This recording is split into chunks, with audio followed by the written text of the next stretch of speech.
Ay, grabe guys. Hindi pa man siya nagagawa. Parang pwedeng-pwede na. Ang bango niya. Kimchi na kimchi kasi mayaman siya sa bawang. Ano. Ito na mas guys.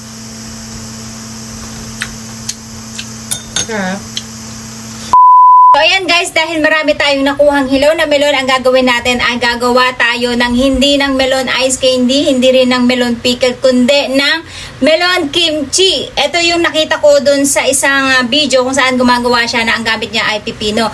Pero tayo, ang gagamitin natin ay itong ating mga melon. Syempre, first time natin itong gagawin. Kaya, susubukan natin. Syempre, ang mga gagamitin natin sangkap guys ay sibuyas.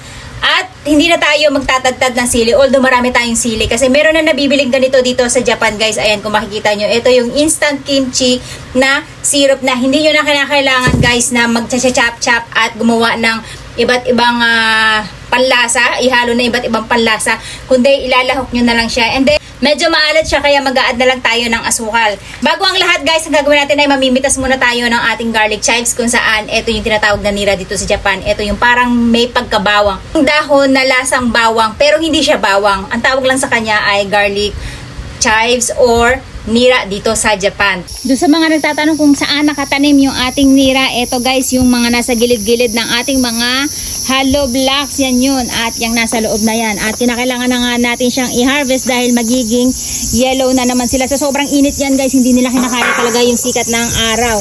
Kagandahan dito ay ito, nakita nyo magpo-produce siya ng mga panibagong buto niya. So malalaglag lang yan dyan at lalago kung yan ay maganda ang pinagtataniman nyo. Tingnan natin kung makakain din to.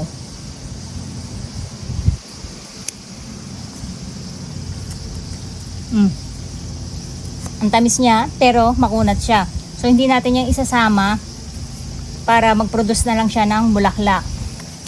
Mas marami na ito guys, mas masarap. Pinutol ko na to actually nung last time ay nangitim na, ay nanilaw na sila no, sa sobrang init. Tapos ayan, tumubo na lang sila ulit. Ito, parang damong ligaw lang yan guys. Putol lang kayo ng putol and then lalago na lang sila ulit. Once na naputulan nyo sila. Parang damong ligaw lang sila. Dito guys, hindi nyo na kailangan ng bawang. Ito lang sapat na. Ito naman guys, yung ating scallion. Mataba to actually. Kaya lang hindi siya tumataba dito dahil nasa hollow block nga lang siya. Pero, ganun pa man, ang lakas niyan lumago. Habang tinatapas natin siya, pumabalik-balik lang yung kanyang dahon. So, ayan ginagawa natin, pinuputol lang natin siya. At tutubo naman yan ulit. So, yun ang kagandahan pag may mga ganito kayong dahon-dahon sa inyong garden. Every time na kinakailangan nyo ng pang-soup, ng pang-garnish, ay meron kayong makukuhanan. So, ayan guys, yung nakuha nating nira o yung garlic chives natin at yung dahon ng ating scallion. Gagawin natin guys, syempre lilinisin natin yung ating dahon.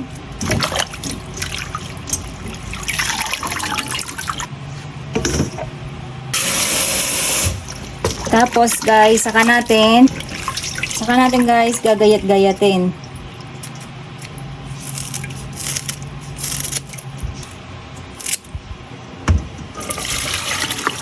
Hintayin lang natin siyang madry ng konti bago natin ihalo dun sa ating kimchi. Ito guys, medyo mapait itong type ng melon na to pag hilaw, no? So kailangan ay hindi natin sasagarin. Gagawin natin guys, magsasama tayo ng ating pipino. Siyempre, na-harvest lang din natin ito sa ating farm. Mas maganda yung bite size lang yung ating pipino. Ayan. Kung saan ay medyo lalakihan natin.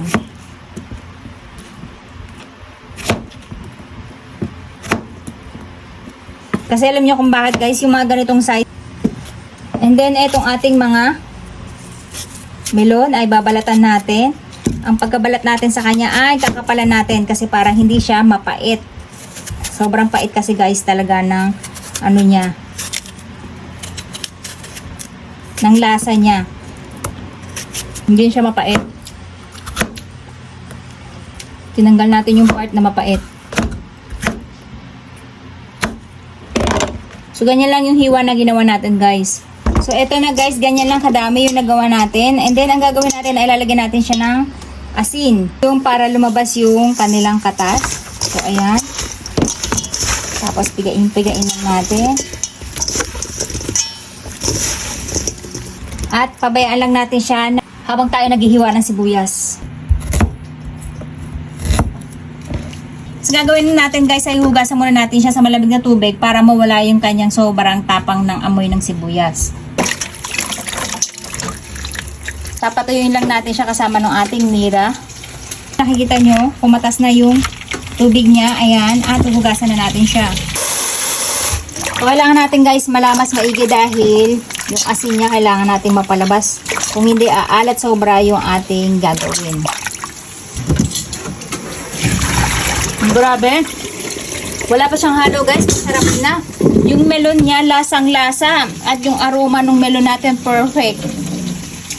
And then, yung ating sibuyas at yung mira. Madami pa yung sibuyas at mira natin, ano. So, baka mag-add tayo ng ating melon. Ayan guys, ang gagawin natin ay ihahalo naman natin tong ating instant kimchi sauce. Ayan, baka mag-add tayo guys ng ating melon kasi mas marami pa yung ating nira. Tansyahin na muna natin, baka maging masabaw naman siya. Wow guys! Tapos, mag-a-add lang tayo ng konting chili pepper kasi yung mga anak ko guys ayaw nila ng chili. No, hindi sila mahilig sa maanghang. Baka hindi nila makain. So, ilagay na natin to lahat kasi mag-a-add tayo ulit ng melon. Ito guys, hindi nyo na kailangan maglagay ng bawang, ng kung ano-ano. Ito kasi ay nandyan na lahat. Hindi nga lang siya masyadong maanghang, which is okay lang kasi yung mga Hapon talaga guys, hindi mahilig sa maanghang kaya hindi nila inaanghangan yung mga ganito. Tapos guys, mag-a-add na lang tayo ng asukal kahit medyo salted siya. Mas masarap kasi ito kapag ka manamis-namis. Ay, grabe guys. Hindi pa man siya nagagawa. Parang pwedeng-pwede na. Ang bango niya. Kimchi na kimchi kasi mayaman siya sa bawang. Ano? Ang dami niya ng bawang. Pwede rin kayo mag-add if you like ng another bawang na tinadtad. Pero ako okay na ako sa ganito lang.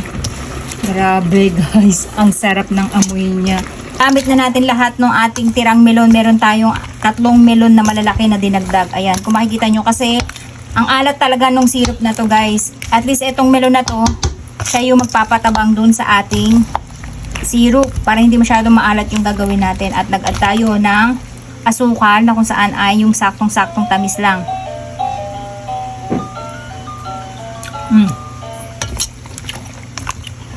Grabe guys, ang sarap. Yung anghang niya sakto lang. Hindi siya pwedeng anghangan kasi magpapamigay pala tayo guys dito sa ating kapitbahay. Yung may-ari ng aking farm. So bibigyan natin sila. Kaya hindi tayo maglalagay ng madaming sili para makain din nila. Kasi yung mga Hapon hindi talaga mahilig sa sili. Okay. Bakit sa ziplock guys para madali siyang ma-dispose. At hindi lahat nilalabas kapag halimbawa kayo ay kakain ng kimchi kasi madali siyang umasim kapag bukas ng bukas.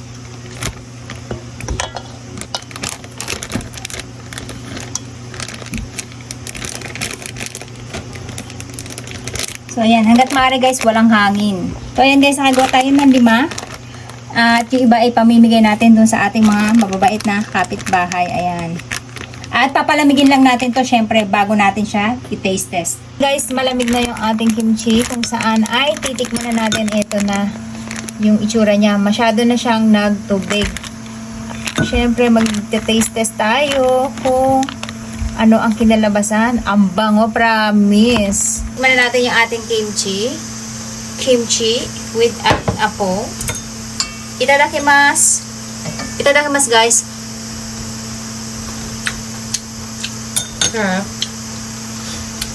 Ako na yung melon guys, hindi nyo malalasahan. Ang sarap.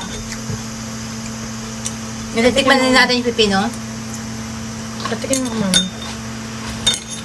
Grabe, ang sarap. Ako mag-isa. May guest tayo. Gusto mo papakita ko yung mukha mo? Na. Tikman mo. Sarap. Melon yan. Tikman mo. Ang sarap niyan. Hindi siya lasang melon, di ba? Ang sarap niya guys yung melon natin. Hindi niyo siya maiisip na melon yung ginawa natin kimchi. Para rin siya talagang labanos. Kaya lang, yung labanos mas mabaho kasi. Ha? Sarap no? Gugustuhan to ni na ano ni Win. Ang sarap niya. Tsaka yung alat niya guys nawala. Promise. Tapos yung nira. Ang sarap. Ha? Yung asukal na nilagay natin, medyo nakadami tayo ng asukal kasi para mawala yung pagkaalat niya. Kaya siguro siya nagtubig. Pero, perfect. Sabihin mo, Apo. Perfect. Natulog ako dito. Ang sarap niyang pamapak.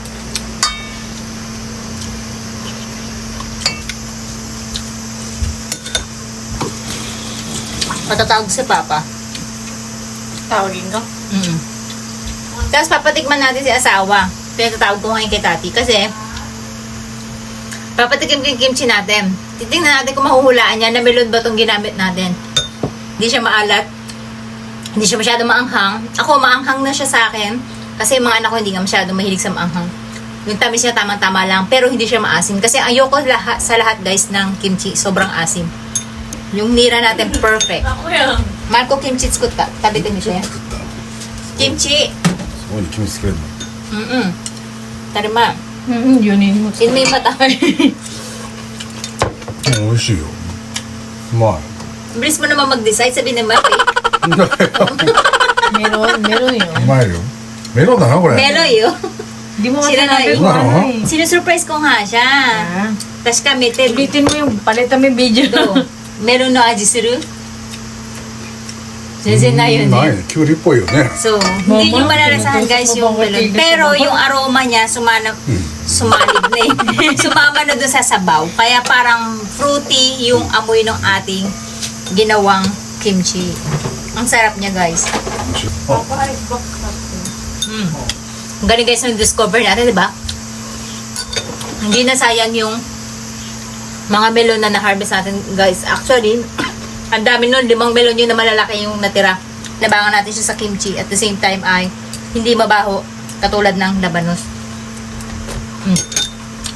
So yun guys, try nyo din yung ma-harvest nyo na hilaw na melon para hindi masayang gawin nyo na lang din kimchi. Perfect, napakasarap niya.